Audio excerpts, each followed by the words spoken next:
My name is Colin and I'm 64 and I live in the UK and I want to build a better world.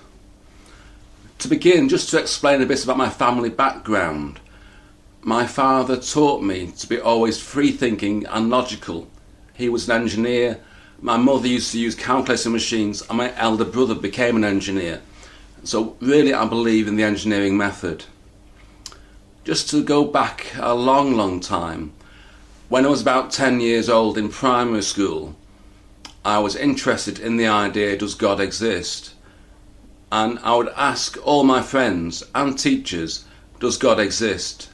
And they all, 30 of them, said yes, God does exist. So I said, do you believe God created you? And they said yes. And so I asked, who created God? And no one could give me an answer. So I reasoned they were just being illogical and I did not believe in God. So I was a strong atheist. So I began a pursuit of freedom and a rigorous pursuit of truth through rational thought. That's the method that I have used historically. So moving on to about 15 or 16 years old, I developed an interest in astronomy, and I read a book called Origins of the Universe by a guy called Albert Hinkelbein. And Hinkelbein said that the universe consists of 3 dimensions. This was about 1975. So everything in the universe has a mass, occupies a volume, and has a time associated with it. And these 3 all exist together. You can't have one on their own. And he said that before the universe began in the Big Bang, there probably existed a 4th dimension, which we cannot know because we're 3-dimensional beings. And also the 4th dimension exists around us still today. So I thought about this, and I thought, if time began with the event of the Big Bang, and the 4th dimension is outside of time, you cannot ask the question, God did exist before a certain point in time and not in another point of time. In other words, God is outside of time because he's a 4th dimensional being. So I thought I have a possible answer to my question. So then I thought, what is the 4th dimension? What exists that has the power of life and death over us, but has no mass, does not occupy a volume, and is not bound by time? Can you guess what that could be? Any ideas? I thought it could be love, because love has the power of life and death, and it hasn't got a volume, it doesn't have a mass, and it's not limited by time. And then I thought, there is a saying that God is love. And therefore I thought I've got the answer to my question, and I became, from an atheist, I became open-minded and quite searching.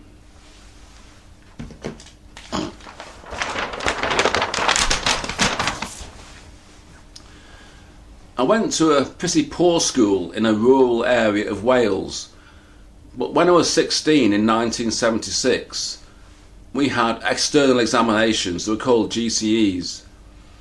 And I was top in the school.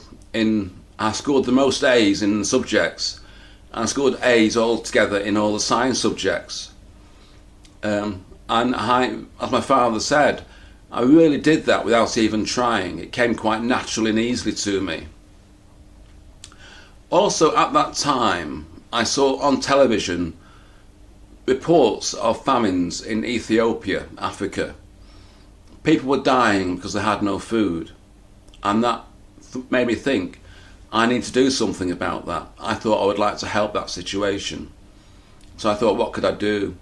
I thought, well, I could become a doctor and cure people of illnesses. But I thought, there are millions of doctors in the world, and that's not solved the problem. So we need a more direct approach. And I realised at that time that there was nothing I could study in books or classes that would give that answer. So I realised I'd have to do my own research. So one sunny morning when I was 16 years old, I was thinking, why isn't the world perfect? And I thought, well, the world is made up of individuals, and no individuals are perfect. So I thought, why are individuals not perfect? And then it came to my mind the idea of a saturated solution of copper sulfate. And if you make a saturated pure solution of copper sulfate, a crystal will form in the shape of a rhombus, a shape like that. And if you keep the solution saturated, the crystal will get bigger and bigger. It's quite curious because not little crystals will form. The crystals will mate with the big crystal just to make it bigger. And that's in a pure solution. However, if you add an impurity, say sodium sulfate, even a tiny crystal will not form. So I deduce from this that all individuals in the world are born with some kind of impurity. And so I theorised, if I can understand what that impurity is and publish it, I can save the entire world. And that became my goal in life. So I'm going to propose some theory soon. So just before analysing impurity, we need to know what the ideal of perfection is as a point of reference. So in this essay, I'm going to talk about perfection. So I'm going to use the scientific method, because I'm a scientist at the heart. That means making no assumptions. So I don't assume that God exists. I don't assume about leaders of any founders of any religion. And I don't assume anything about holy books. I don't mention those at all. I'm trying to be scientific and assumption free. So in a situation like this, you can propose a theory, but you have to prove it. So my target audience is people who accept science all around the world from any faith background at all, and all atheists are welcome too. So I think I have results worth publishing now. I've heard a theory, I'm going to explain it, I'm going to prove it without making any assumptions.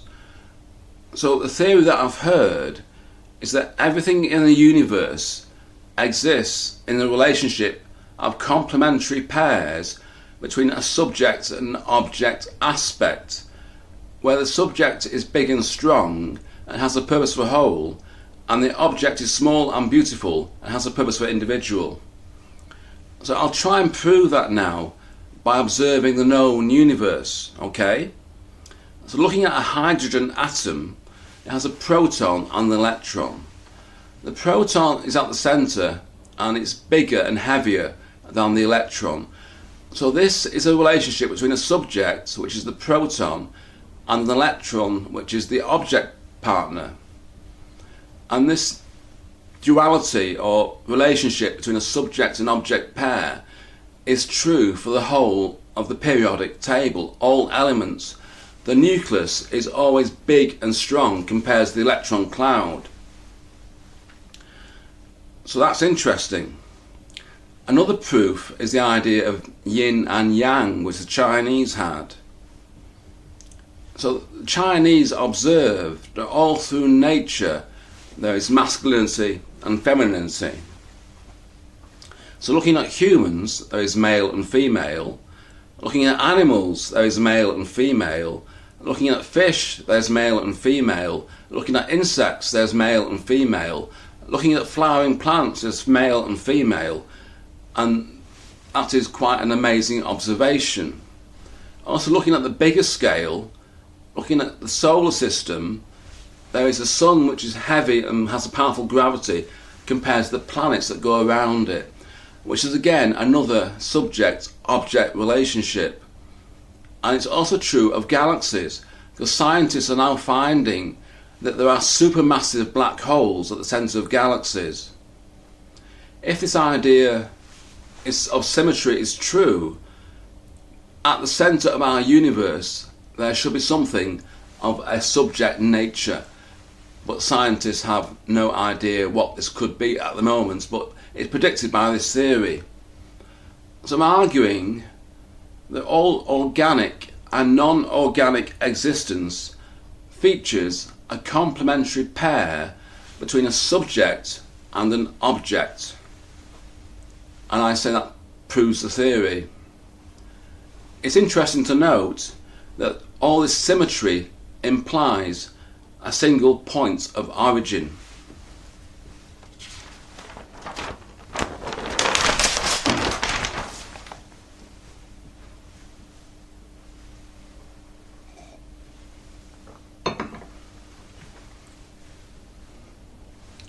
I did say that a subject has a purpose for whole and an object has a purpose for individual.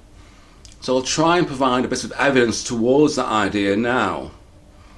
If you consider a citizen in the UK, say a bin man, a guy who works on the bins, he has a purpose for individual, which is to survive. He needs to live, he needs to survive, and that is his purpose for individual. But it provides a function that serves society, cleaning bins away, and that is a purpose for whole. And I say that proves the theory. But you can develop it in other ways as well. If you look at a skin cell in your hand, the cell needs to exist, that's a purpose for individual, and it serves the purpose of creating a barrier for the body, which is the purpose for whole. This is true of all skin cells, and also true of all muscle cells, blood cells, brain cells. All of nature, all animals, all plants have this relationship where the cell is in the object position to the body, which is in the subject position.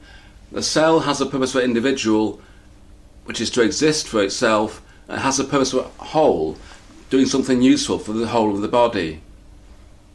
An exception of this is cancer, which does not have a purpose for whole. So the original theory proposed a relationship between a subject and object pair. In humans, I'll now tie this concept to a relationship between love and beauty. Looking at humans, ladies stand in the object position. They have a purpose for whole.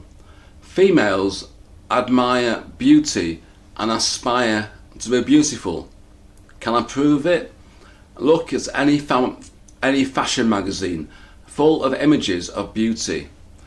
So females are tied to beauty.